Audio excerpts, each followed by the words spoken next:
This fireside chat is titled Afghanistan, 2 decades reporting from the ground.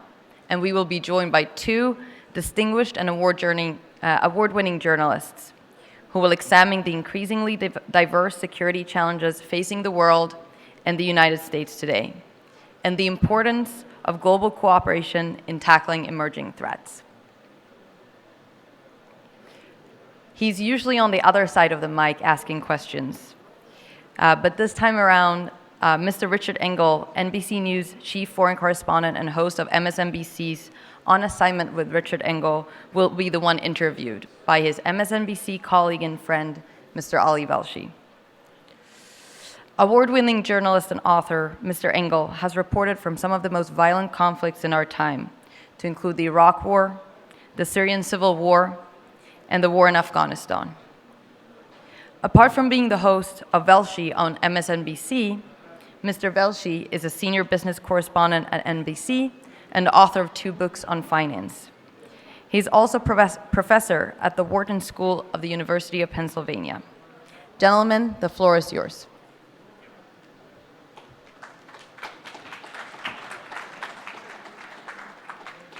You want to go left or go right? I'll go the far one.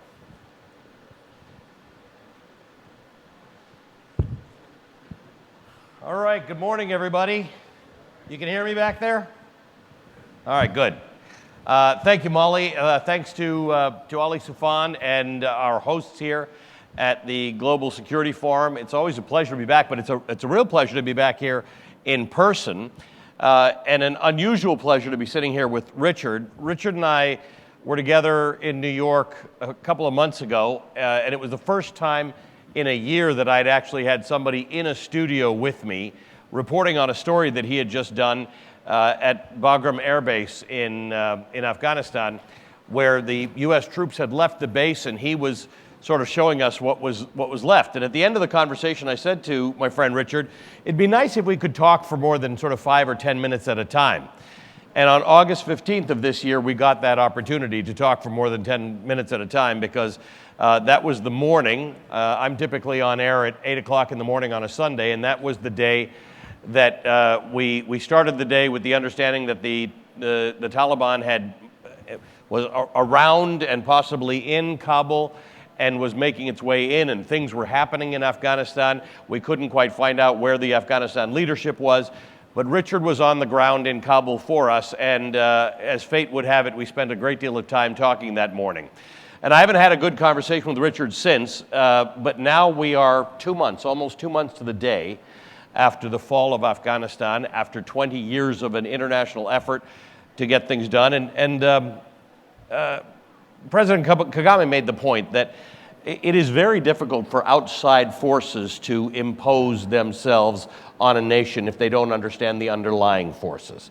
So with that context, with the fact that we spent 20 years in Afghanistan, with the idea that you had been critical of U.S. forces leaving as they did, what happens now? We are 2 months away. U.S. forces are out. The Taliban is in control. It's not clear that the entire world is recognizing it as a government or cooperating with it. What do you feel about how we got here and where we are now? Well, first of all, thank you very much. It's great to be here. Actually, Doha was a very important piece of this journey, because was able to go through, I and other colleagues were able to go through Doha on our way into Afghanistan, and Qatar really had this unique role as a interlocutor, as a mediator. So it's good to be back here. But instead of, can I start more in the beginning instead of the where we're gonna go, because, well, it's easier to know about what happened as opposed to what is going to happen. But what happened itself is a fascinating story. So I was in Kabul when the city fell to the Taliban. And what's important to understand about how that all played out, and it really played out on a kind of a minute-by-minute, hour-by-hour development, it's important to understand what was supposed to happen. So the airlift that everybody saw, that the U.S. has talked a lot about with some degree of pride, and that many nations, including Qatar, including all European nations and far-flung countries all around the world, was never really supposed to happen. The people who died at protecting the airport weren't supposed to die. The 10 Afghans, aid worker and his family who were killed in a retaliatory strike, proved to be an errant strike, weren't supposed to have been killed. There was supposed to have been an orderly transition. And I think it was cut too close, frankly. The way it was supposed to have happened was the Taliban, through negotiations that had happened here, were going to roll into Kabul in an orderly way. And if you remember, there's a couple of key dates here. August 31st, the Americans were supposed to be gone, right? They were supposed to be out of the country, and they thought, Biden is on record saying this, and many others are on record, that the country would hold together as long as the U.S. kept funding things, that it would hold together for another 6 months, year, 2 years. The calculation changed, but it was supposed to hold on in some way, shape, or form. And just to be clear, there was no calculus that anybody was really depending on that involved Kabul or Afghanistan falling within days. Which I think is totally insane. I don't know why they didn't think that. I personally thought that. Right. I think many people personally thought that Kabul was going to fall within days. A lot of things happen like that. Once things start falling, it's like a building collapsing. Once it starts going, and the walls start going down and the basic infrastructure collapses, it can go really quickly. Or Lehman Brothers. Yeah. You know, it's great, it's strong. And then it's suddenly it's not. dead. Yeah. Right? And I thought Kabul would have a similar dynamic. Who was going to fight for Kabul? It's a government that was not popular, and it's sort of home to nobody. It's not where people are from. It's an international capital. So are you going to fight for kind of an anonymous capital, or are you going to go home back to your village where you feel safe, especially if you're from a security force that hasn't been paid and is having leadership challenges? And they kept, the government in the end kept changing the commands of the army. There were several really important shakeups in the last week. So all of this is to say what was supposed to happen. Right. I think in a kind of a delusional way, but there was supposed to be this orderly handover.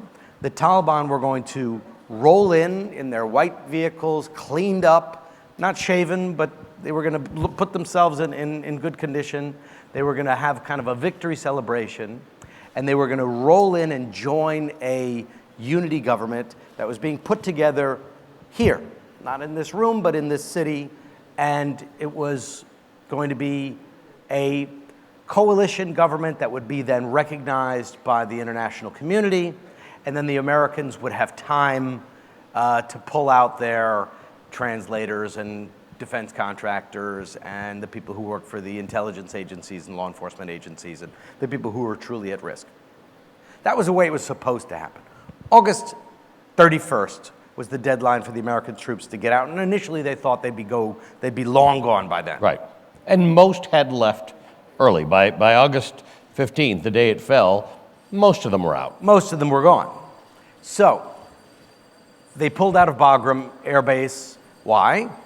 Because there was never supposed to be an airlift. They were supposed to be gone by the time the Taliban rolled in. Right. So the plan when they pulled out of Bagram was still more or less in shape. After they needed to do an airlift, I think they realized, gee, it would have been nice to have Bagram, but they didn't. So they pulled out of Bagram. Things are rapidly advancing between July and then the first 2 weeks of August in particular. Right. Things start to really advance. The outer perimeter of Kabul collapses. The outer provinces collapse. And the Taliban get to the outskirts of Kabul too quickly.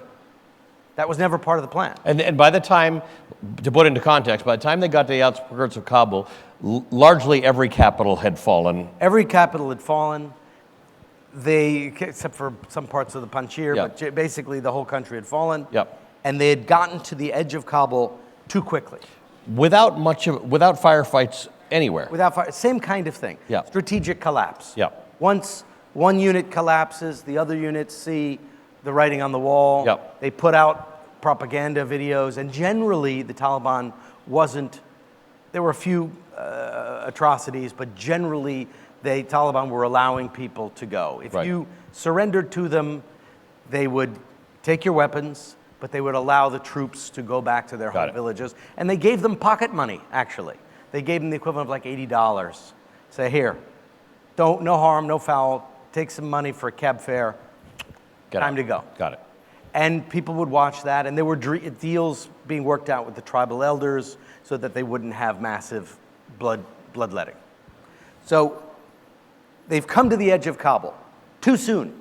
This is a real problem because, go back a little bit, the Americans were supposed to be gone by August 31st, but we're now on the night of the 14th. Yep.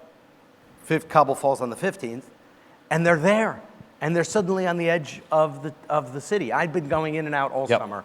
I arrived in Kabul on that particular trip at 6 a.m. on the 14th. 15th. The 15th. 6 a.m. The morning. It fell. Now, the Friday, that was the 15th. Friday the 13th turned out to be an inauspicious day. The U.S. administration was still under the belief, or was putting out the word, that there are people talking about Kabul falling. There are journalists like you going into Kabul. And of course, Kabul falling means Afghanistan falling. It will not happen while there are U.S. troops on the ground. And there's still a couple thousand U.S. troops on the ground. And the thinking there was that the Taliban would not get into a firefight with U.S. troops in Kabul. They would fight with the U.S. trained Afghan army, but they would not fight Americans. So that was the understanding, the official U.S. government understanding going into that weekend. They were delusional. There was a lot of, I don't know where they were getting these ideas. They thought, okay, so the Taliban got to the edge of the city, and they did hold. And they figured, okay, well, the Taliban won't go in the city as long as the Americans are there because they don't want to get into a firefight. Well, you only get into a firefight if you actually start shooting at each other. And that didn't happen. So the Taliban get to the edge of the city. I arrive around 6 o'clock in the morning. I come in from the airport. Things look relatively normal. Go through passport control. And no issue, no sense at the Kabul airport that by the end of this day, this will be over. This country will have fallen. You entered a country that was not the same country at the end of that day. I entered the Republic of Afghanistan, and it was about to become the Islamic Emirate hours later. Right. When I entered into the airport, the airport is never the calmest place in the world in Kabul, but you get through customs, you get your bags, you go outside, you get into your cars. Hello. Streets look normal. People were acting more or less normal. This is 6 a.m. We get to our house. We have a house in Kabul that we used as an office, and we would do live shots, television live shots from the roof, and we were able to move around the city comfortably. Kabul was a relatively easy place to operate. You could just move around. There wasn't a lot of crime or hassles. You could do filming easily on the street. So we're there. Around 10 o'clock in the morning, 11 o'clock in the morning, things start to get nervous. It starts to change. We're starting to hear gunshots in the city. And it turned out there were runs on the banks. And people were rushing to the banks. And the gunshots were actually the guards at the banks firing their guns in the air to keep the crowds at bay. Because you had the Taliban at the edge of the city. Okay, this dais we're sitting on is round. Kabul is more or less round. Think of a city in a bowl surrounded by mountains, 6 million people, and just sort of one entrance out through the north, but generally it's a bowl surrounded by mountains. So there are not that many places. It's not that easy a city to get into and out of because it's surrounded by these tall mountains. And people are getting nervous because they know the Taliban are on the edge of the city. They're trying to get their money. They can't get their money out. And then some very strange things happened. Around 11 o'clock, 12 o'clock, there were reports that the Taliban were already in the city. Images, pictures that were circulating online. And people started freaking out. I was wondering, I was like, what, they're already in the city? And they were all these pictures of them in some certain parts in Kabul that were very close to where our office was.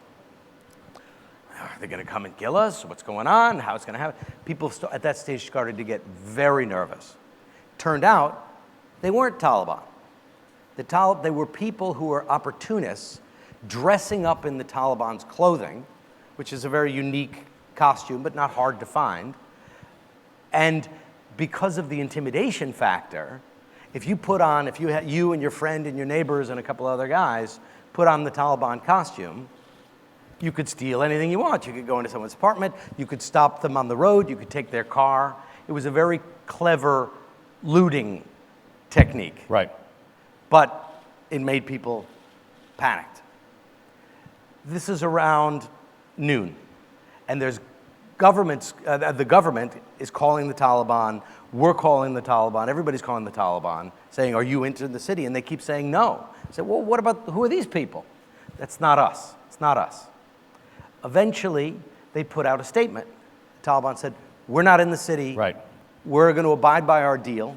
Our deal is we're going to come in when there's this coalition government. The coalition government, there was the President Ghani, then there were also these like figurehead leaders, Abdullah, Karzai, other Right. ethnic factions. So they were supposed to have kind of a consensus government that probably wasn't going to include, actually, I know it now, it wasn't going to include Ghani. Right. That was a big factor. And so this is 11 o'clock noon your time. It's now before dawn in New York where I am. And the big mission here is, where's Ghani? Where's the government? That's what we're all trying to figure out. All right, I'll get to Ghani in a second. So, because the gunshots at the bank and several things ended up playing a big factor in this. So, it's early in the day. There are these rumors that the Taliban are denying, no, we're not in the city. There's runs on the bank. People are feeling nervous. The Taliban had gotten to the edge of the city too quickly, and the Americans were still in the city. Big problem. Americans were supposed to be gone by this stage, but okay, maybe the Taliban just hang out around the edge of the city for another 2 weeks. 2 weeks. It was 2 weeks before the deadline. 2 weeks before we go. 2 weeks is a long time when you're in this situation. Well, another mistake happened. The Taliban broke into the prisons. Ooh, big problem. They broke into Bagram prison, which is about an hour's drive outside of Kabul. And then they, most importantly, broke into Policharki prison, which is right on the edge of Kabul. And they broke out probably 5,000-6,000 of their own fighters and another 4,000 or 5,000 ISIS fighters. Well, that's bad, really bad, because where are these people going to go? They're going to go right into the center of the city. It's a city in a bowl surrounded by mountains. You're going to go run to the desert, or you're going to run into the city? Well, these ISIS fighters ran into the city. Things are starting now to get considerably more tense. There's rumors that ISIS that Al-Qaeda has moved into the city. There's rumors that the Taliban have moved into the city. The Taliban are denying it, but there are these people dressed like the Taliban. Now there are thousands of ISIS fighters roaming around the streets. There starts to be a breakdown in law and order. And what is, when you say law and order, there are police in Kabul. Yes. Who have guns. They go home. They start dropping their uniforms. They start wearing traditional clothing because they were wearing army uniforms. And they're like, well, if the Taliban are here and all these prisoners are coming, I better go back home and wear more traditional Afghan dress. Safer for me. There were people just going up to the police and just taking their guns from them. And they were saying, okay, fine. Right. So there was a true breakdown of law and order. In the midst of all of this, around 3:30, 4 o'clock, news broke that Ghani was gone. Right. Okay, another issue. Ghani's now gone. And that took a little while to confirm because Ghani's people wouldn't confirm it. It wasn't clear. But we had heard that the Taliban was at the presidential palace, and people had said Ghani was at the airport, and that he'd gotten on a plane and left. He was in Tajikistan, and then he was in Uzbekistan. Right. He was on his but no plane. one could get a full handle on it. No one could get a full handle on it, but it was clear he wasn't there. Right. We were talking to the presidential Secret Service, and they're like, yeah, he's gone. He got on a chopper. He's gone. Okay. Now, city is surrounded. There's fake Taliban moving around. There are real ISIS moving around. The police have been decimated. There's starting to be looting.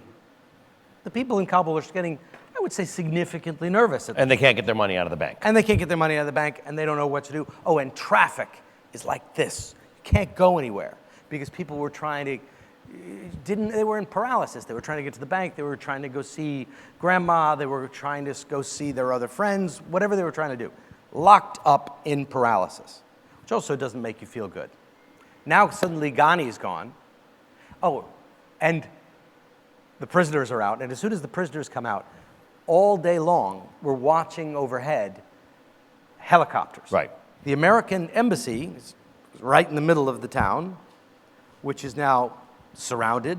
ISIS fighters on the loose, reportedly Taliban on the loose. The Americans are supposed to still be there, but they're like, we are getting that. And there's supposed to be, for those who know Kabul, there's a secure road in theory between the embassy and the airport. But at this point, they're just... It was never that secure. They're just taking helicopters. So all day while I was talking to you, back and forth, they were just helicopters. Helicopters. So imagine the center of the dais is the embassy, and they're going to the airport, which is on the edge of the city. So all day long, starting from maybe 10 o'clock in the morning, helicopters going in one direction. So Apaches are flying overhead as overwatch to provide security, and then transport helicopters all day, constant stream. I'd never seen so much air traffic above. Well, if you are in Kabul, there's reports of the Taliban in town. There's ISIS in town. The Americans are leaving rapidly. Right. The president is gone. You can't get your money. Bad things are happening very, very quickly. Around 6 o'clock, the Taliban issue a statement. We have no choice. For the sake of Kabul, there's so much looting, there's so much instability, we have to go into the city. The deal we were going to make is off because the president also... The president's gone. He's gone. No one to have a deal with anymore, yeah. So I actually understood what they were saying. Okay, they're going to go into the city to secure the city. Fair enough.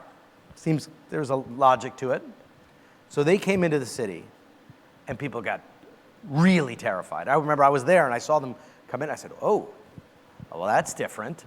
And they came in unprepared. And how could you tell they were in? Because people who looked like Taliban earlier, but now this seemed more organized? I didn't see physically the people who were looking like Taliban.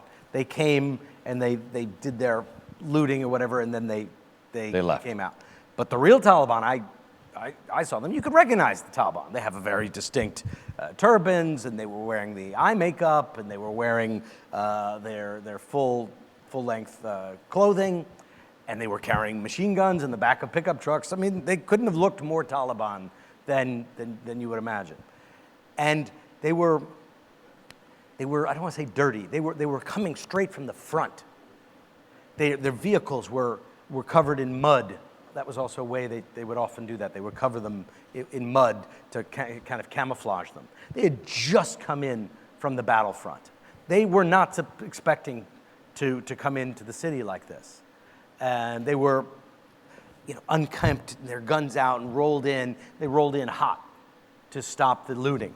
And it's intimidating when you see these guys roll in their technicals, and for years, especially if you're I'm an American, what's going to happen? What are they going to do to us? How are they going to react? And the Afghan people had a similar reaction.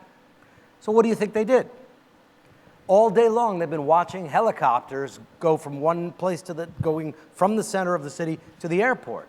So I don't want to say everyone in Kabul, but most of the people in Kabul said, all right, let's go to the airport. It's safe. Everyone's going there. So they followed the trail of helicopters, which had been going all day long, to the airport. And now there's a stampede to the airport on top of all of this. It was a compounding series of, I believe, preventable events. So then the Taliban came in. They didn't end up machine gunning people. They didn't end up killing people. They were pretty polite. They were nice. I ran into them. No problems. Some were a little more aggressive than others, but generally no overt hostility. Mm-hmm. The Americans end up getting their people to the airport. There's a break-in at the airport. We all saw it. That horrible, tragic break-in when thousands of people climb over the fence and they push down the fence and they get on the planes and they're holding on to the undercarriage of the planes and the planes take off and 4 people died. I know that from the people who were there. Two fell off the plane. One got crushed in the wheels in the undercarriage, and actually one of the bodies, I believe, landed here in Doha when they opened up the undercarriage again, and the body fell out. So a real horrible tragedy of desperation. But speaks to the desperation. The idea that people would run to a plane that was leaving and hold on to it, knowing that yep. It's going to go up where there's freezing temperatures and wind and no oxygen. You're not going to But survive. to the extent that was desperation. How accurate a depiction of the desperation was that? Obviously, everybody in Kabul didn't do that, but was it that sort of sense that the walls are closing in on us now? Yes. This is it. The Americans have left. Our own government has left. You got it. It's going to end. Yes, you got it. Desperation. Life, you don't do something like that unless you think you have absolutely no other choice. And a lot of these people, they were family separations. So one of the guys who got onto the plane, he actually lost his fingers when they pulled the door shut. He was holding onto the plane because his relatives were on the plane and he wasn't. So there's more desperation when you're a father and your child is on the plane, or vice versa. So absolute desperation from the geopolitical point of view, and then on the personal level, that you're separated from your loved ones and your immediate family, that can drive people, and did drive people to take the most suicidal extremes. And then we saw that happen. The Americans then had to bring in more troops, which is the opposite of what they were supposed to be doing. And to secure the exit operation. Just to secure the exit operation. And now this exit operation turns into a giant airlift, which was never supposed to have happened. They were supposed to be long gone by then. But it didn't end up working, and then they ended up having an airlift, and the airlift didn't pull out the people they wanted to pull out. They pulled out some, but they ended up pulling out basically whoever managed to get to the airport, and it was up to individuals. It was up to well-connected individuals. Some of them probably in this room or following online, who had to use their connections to get out the right people. And that process is still ongoing. So the airlift, this much celebrated airlift, was never supposed to have happened, and brought out, I don't want to say the wrong people, because the people who wanted, these were refugees and people who wanted to get out and are going to start new lives. But the actual people on the lists, many people with SIVs still didn't get out. Still didn't get out. Very few, actually. Right. And now there's a sort of process through connections and onesies and twosies and arranging buses and visas and transport to get all those people out. And how's that going to continue to go? Because the Taliban made an announcement within a couple of days to say, if you're an SIV and you're a foreign national or a journalist, you can leave. If you're not, you can't. Now that seems to have softened a little bit. It's these flights have been a big headache, and there's people definitely in this room who know a lot about that, because Qatar's played an enormous role in getting all these flights. More than half the people who have left Afghanistan have touched Qatar or had something to do with it. And the embassy, the Qatari embassy in Doha, in Kabul, played a phenomenal role in actually going out and securing people and extracting people. Their ambassador escorting the convoys to the airport. And negotiating with the Taliban. Yep. The fundamental issue is the whole point of bringing out these SIVs was that you were going to get them out before the Taliban was there, because they weren't supposed to have any interaction with the Taliban because they were the vulnerable people. That broke down. Instead, now you're having to coordinate it with the Taliban. Right. So these people are obviously very nervous because Because these the were very most argument, right? The sensitive very people. argument, if I'm an SIV, a special immigrant visa I want to be holder, gone before the Taliban are in and town. so now I got to tell the Taliban tell that the I've got Taliban this who you are. visa to get out to the United States. Why do you have a visa? Because I was an interpreter. Because I was for an the- interpreter, or because I work for the intelligence Right. That's not. service. At some that was point, trying you're to kill hoping you get somebody who understands that in the interest of international relations, we're going to let you go. But it could go the other way. For anybody who now is in Afghanistan who needs to get out because they were in the That's why service they're of the scared- international That's community. why they're scared to death. Yeah. Because and You also could just have a guy who says, you're on the wrong side.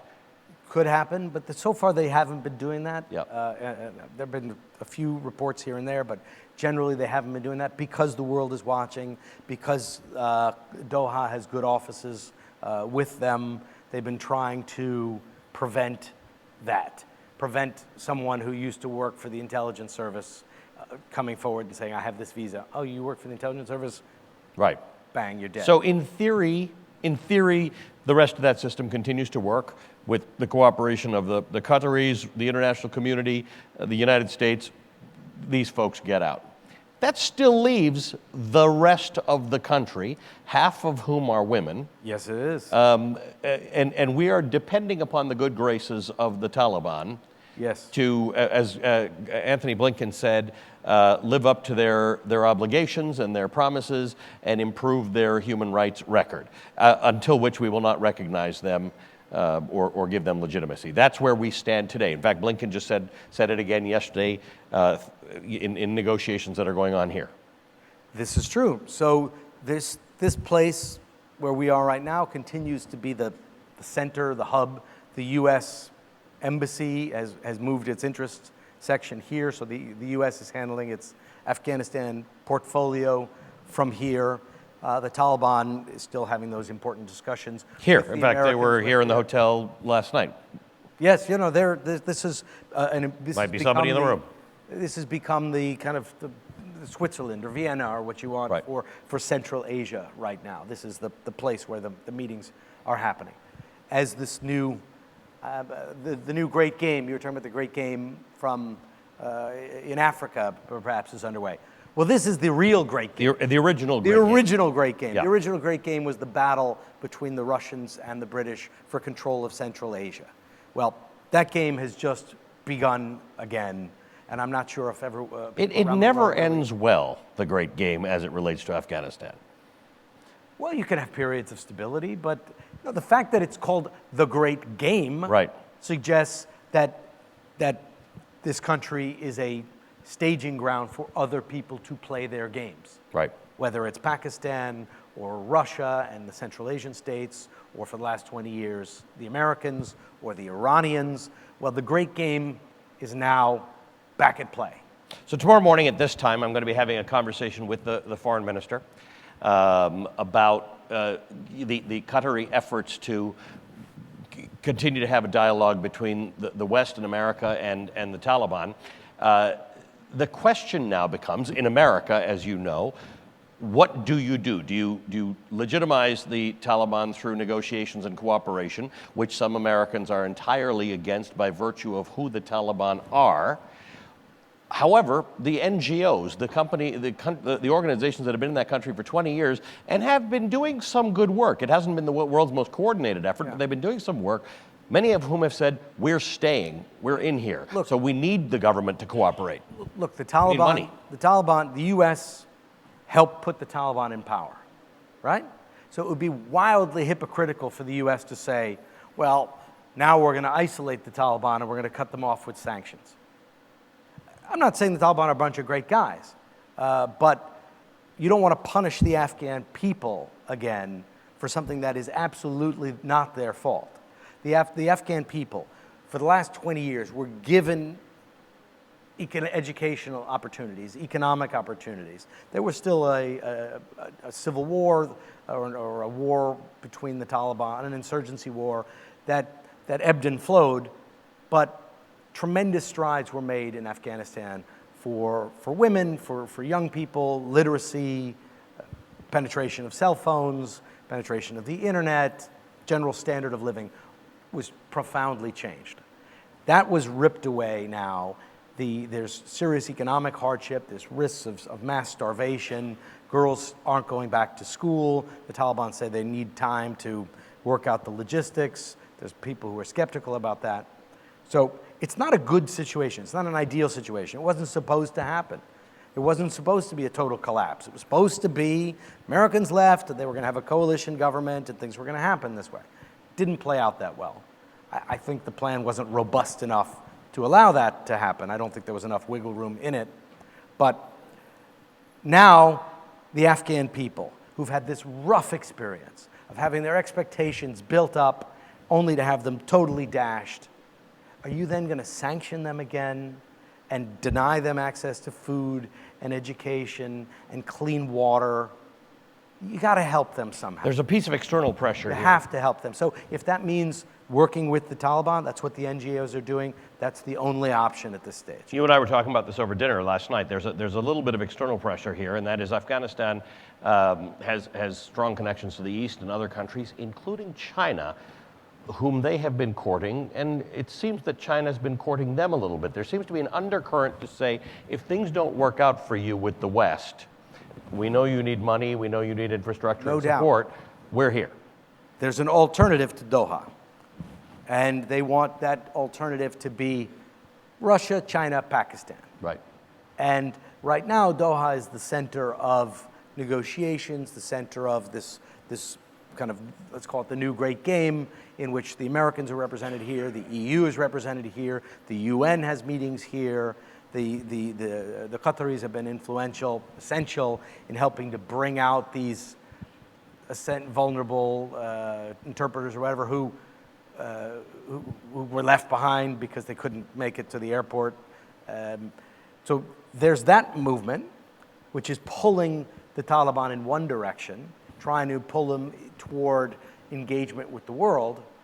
And then there's others who are more in the traditional Chinese model, which is, we want to build roads, we want to extract your minerals, we don't really care what you do to the rest of the people, women, internal politics, that's your problem. Right. And so there's a real tug of war over the control of the Taliban and therefore control of Afghanistan and control of access to aid. And it's consequential. If you're one of the 40 million people who live there, how this plays out, which country becomes your center of negotiated settlement matters. And support. I'm getting a time signal, so I want to ask you one other Time signal, we're already going? I know, it's unbelievable. I'm getting my wish of talking to Richard for a long time, so I thank you for indulging our fun private conversation. I was talking to the former Defense Secretary, Bob Gates, who was Defense Secretary under Bush and then Obama, which is kind of fascinating because this story's been going on since then. And he oversaw the surge in forces under the Obama administration. He felt that the question being, how did these Taliban, 75,000 Taliban, overtake this several hundred thousand strong American-trained and mechanized force in Afghanistan? Clue number one is they didn't fight them. There was not a fight between pickup truck dwelling, machine gun holding Taliban and well-armed Afghan forces. But part of what Gates was suggesting is we maybe didn't train these Taliban forces for the right fight. We may have trained them to be really good Afghan armed forces. We may have trained them to be really good American-style soldiers with American-style machinery. Yeah. So early on, there was an effort to build an Afghan army that would have looked like the U.S. Army, and it was big and mechanized and dependent on troop movements and fighting outside threats, external threats. And I spoke to senior commanders, including a general who later became chief of the army. He said, we didn't need any of this stuff. I remember going up in places up in like the Kunar Valley, and there were these big vehicles, MRAPs, which is a massive truck, trying to negotiate over tiny mountain passes. It was just stupid. And they were breaking down half the time. So you go 2 miles, 5 miles, 10 miles, then you have to stop and replace these tires, which each one weighs 1,000 pounds or something like that. So it was hugely Meanwhile, the Taliban had interchangeable Nissan and Toyota trucks. Flip-flops. Yeah. And they're move and they're fast and they can live on a cracker and they can, have a very small logistics train. So there was an effort to build a mechanized army, which I think was inappropriate for a landlocked Central Asian country. There was even an attempt to build a navy. The U.S. spent, I think it was $13 million to build a navy for a landlocked Central Asian country. Landlocked country. So there were a lot of mistakes in the contracting and procurement to buying them the wrong stuff. But then in the end, so the one that was on the U.S. side, which I think is absolutely culpable, but then on the Afghan side, toward the end, Ghani really mismanaged things. He kept changing his generals around. He was unpopular. His leadership style became increasingly close-knit and claustrophobic, and he surrounded himself by a bunch of very unhelpful people. And then once things started collapsing and he left, you saw a catastrophic collapse. Richard, this conversation I've been wanting to have with you for 2 months, and I'm grateful to have it. I thought it'd be more private, but I'm very grateful to have it. Oh, you mean all them? Room of all of you. Thank you so much for being here for this conversation. Thank you for your continued reporting, and we'll continue this discussion. It is a pleasure to be here, and thank you very much.